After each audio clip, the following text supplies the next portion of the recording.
কিছুদিন আগেই 2024 লোকসভা নির্বাচনে বসিরহাটের পরাজিত প্রার্থী রেখা পাত্রকে হিরো মাল বলে মন্তব্য করে বিতর্কে জড়িয়েছিলেন। আর এবার তিনি মন্তব্য করলেন, আমরা আজ সংখ্যালঘু রয়েছি, কিন্তু আগামী দিনে আর সংখ্যালঘু থাকবো না, আমরা সংখ্যাগুরু হব। তিনি বলেন, কলকাতা হাইকোর্টে 2 থেকে 3 জন বিচারপতি রয়েছে যারা মুসলিম, কিন্তু এটা হওয়া উচিত নয়। আমাদেরকে ওই জায়গায় পৌঁছাতে দেওয়া হয়নি। আগামী দিনে কলকাতা হাইকোর্টে আমরা মুসলিমরাই সবথেকে বেশি বিচারপতি হিসেবে থাকবো এবং বিচার করব। আল্লাহ যদি আমাদের সঙ্গে থাকে তাহলে মেজরিটি হবার থেকে কেউ আমাদের রুখতে পারবে না। যার মন্তব্য ঘিরে এই বিতর্ক, আশা করি তার নাম এতক্ষণে আপনারা বুঝে গিয়েছেন। তিনি কলকাতা পুরসভার মেয়র তথা রাজ্যের পুরমন্ত্রী ফিরহাদ হাকিম। শনিবার 14 ডিসেম্বর ফিরহাদ 30 শীর্ষক সংখ্যালঘু ছাত্রছাত্রীদের এক অনুষ্ঠানে এই বিতর্কিত মন্তব্য করে বসেন তিনি বলেন, পশ্চিমবঙ্গে আমরা 33% রয়েছে, গোটা দেশে 17%, তাই আমাদের সংখ্যালঘু বলা হয়, কিন্তু আগামী দিনে আমরা আর সংখ্যালঘু থাকবো না, আমরা সংখ্যাগুরু হব। কি বলেছেন ফিরহাদ হাকিম, শোনাবো। हम एक दिन मेजॉरिटी से भी मेजॉरिटी हो सकते हैं और हम अपने अल्लाह की सब सुमित्रा साहब देते हैं। हम एक ऐसे कौम से हैं जो कौम, बंगाल में तो हम 33% हैं, मगर हिंदुस्तान में भी हम सिर्फ 17% है और हमें माइनॉरिटी कम्युनिटी कहा जाता है। मगर हम अपने आप को माइनॉरिटी नहीं सोचते हैं, हम सोचते हैं अगर अल्लाह की रहमत है हमारे ऊपर, अगर तालीम हमारे साथ है, तो हम एक दिन मेजॉरिटी से भी मेजॉरिटी हो सकते हैं और हम अपने अल्लाह की ये मेहरबानी होगी जो हम अपने ताकत से ये हासिल करते हैं। हमारे कौम बहुत सारे जगह हम देखते हैं, कुछ भी होता है तो मोमबत्ती मिছিল करते हैं, we want justice, we want justice. हम कहते हैं मिছিল करके जस्टिस मांगने से नहीं होगा। अपने औकात, अपने रुतबा ऐसे जगह पर बात जो तुम खुद जस्टिस देने के लायक हो गए, जस्टिस मांगोगे नहीं, जस्टिस दोगे। सब सुमित्रा साहब देते।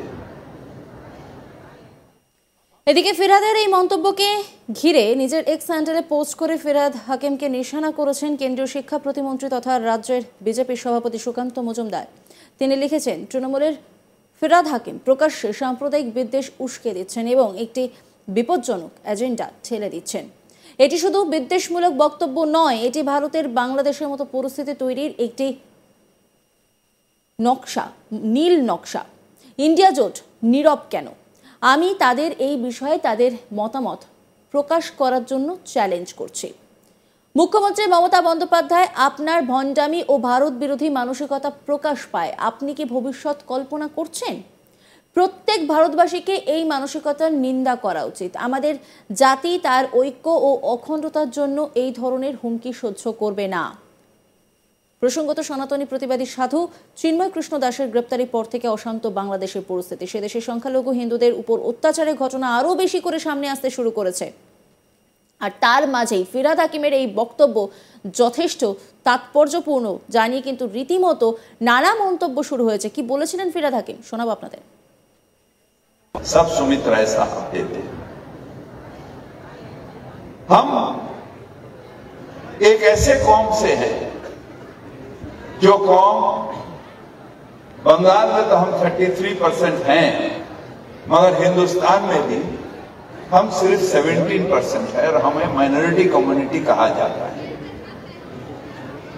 मगर हम अपने आप को माइनॉरिटी नहीं सोचते हैं, हम सोचते हैं अगर अल्लाह की रहमत है हमारे ऊपर, अगर तालीम हमारे साथ है, तो हम एक दिन मेजॉरिटी से भी मेजॉरिटी हो सकते हैं और हम अपने अल्लाह की ये मेहरबानी होगी जो हम अपने ताकत से ये हासिल करते हैं। हमारे कौम बहुत सारे जगह हम देखते हैं कुछ भी होता है तो मोमबत्ती मिছিল करते हैं। We want justice, we want justice. हम कहते हैं मिছিল करके जस्टिस मांगने से नहीं होगा। अपने औकात, अपने रुतबा ऐसे जगह पर बढ़ा जो तुम खुद जस्टिस देने के लायक होगे। जस्टिस मांगोगे नहीं, जस्टिस दोगे। सब सुमित्रा साहब देते, सब सुमित्रा साहब देते। हम ফিরহাদ হাকিমের এই মন্তব্যের পরে এক্স হ্যান্ডেলে পোস্ট করে ফিরহাদ হাকিমকে নিশানা করেছেন কেন্দ্রীয় শিক্ষা প্রতিমন্ত্রী তথা রাজ্য বিজেপির সভাপতি সুকান্ত মজুমদার। তিনি লিখেছেন, তৃণমূলের ফিরহাদ হাকিম প্রকাশ্যে সাম্প্রদায়িক বিদ্বেষ উস্কে দিচ্ছেন এবং একটি বিপজ্জনক এজেন্ডা ঠেলে দিচ্ছেন। এটি শুধু বিদ্বেষমূলক বক্তব্য নয়, এটি ভারতে বাংলাদেশের মতো পরিস্থিতি তৈরির একটি নীল নকশা।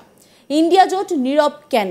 আমি তাদের এই বিষয়ে তাদের মতামত প্রকাশ করার জন্য চ্যালেঞ্জ করছি। মুখ্যমন্ত্রী মমতা বন্দ্যোপাধ্যায়, আপনার ভণ্ডামি ও ভারত বিরোধী মানসিকতা প্রকাশ পায়। আপনি কি ভবিষ্যৎ কল্পনা করছেন? প্রত্যেক ভারতবাসীকে এই মানসিকতার নিন্দা করা উচিত। আমাদের জাতি তার ঐক্য ও অখণ্ডতার জন্য এই ধরনের হুমকি সহ্য করবে না। ইতিমধ্যেই আমরা জানি যে সনাতনী প্রতিবাদী সাধু চিন্ময় কৃষ্ণ দাসের গ্রেপ্তারের পর থেকে অশান্ত বাংলাদেশ।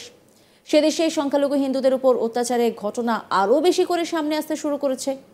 বাংলাদেশের কট্টরপন্থী মৌলবীরা ইসকন সহ হিন্দু মন্দির ভেঙে গুড়িয়ে দেওয়ার আহ্বান জানাচ্ছেন। আবার নিজেদের বাংলাদেশের প্রাক্তন সেনা পরিচয় দেওয়া কয়েকজন প্রবীণ মানুষ ঢাকার রাস্তায় 4 দিনের মধ্যে কলকাতা দখল করে নেওয়ার পাশাপাশি ইস্টার্ন কমান্ড ও অসম দখল করে নেওয়ার হুঁশিয়ারিও দিয়েছিলেন। বাংলাদেশের এক বিএনপি নেতা আবার বাংলা, বিহার, উড়িষ্যা দখল করে নেওয়ার কথা বলেছেন প্রকাশ্য মঞ্চে। এই অশান্ত পরিস্থিতিতে রাজ্যের একজন গুরুত্বপূর্ণ মন্ত্রী ফিরহাদের এই সংখ্যালঘুদের অচিরেই সংখ্যা গুরু হয়ে ওঠা নিয়ে এই মন্তব্য নতুন করে বিরোধীদের হাতে অস্ত্র তুলে দিয়েছে। যদিও এই প্রথমবার নয়, ফিরহাদ হাকিমের মুখে বিতর্কিত মন্তব্য এর আগেও শোনা গেছে, প্রায়ই শোনা গিয়েছে। আগে একবার তিনি এক পাক সাংবাদিকের সামনে সাক্ষাৎকার দিতে গিয়ে কলকাতাকে মিনি পাকিস্তানের সঙ্গে তুলনা করেছিলেন, যা নিয়ে কার্যত সমালোচনার ঝড় ওঠে। এছাড়াও তিনি একবার বলেছিলেন, যারা মুসলমান ঘরে জন্মায়নি এটা তাদের দুর্ভাগ্য।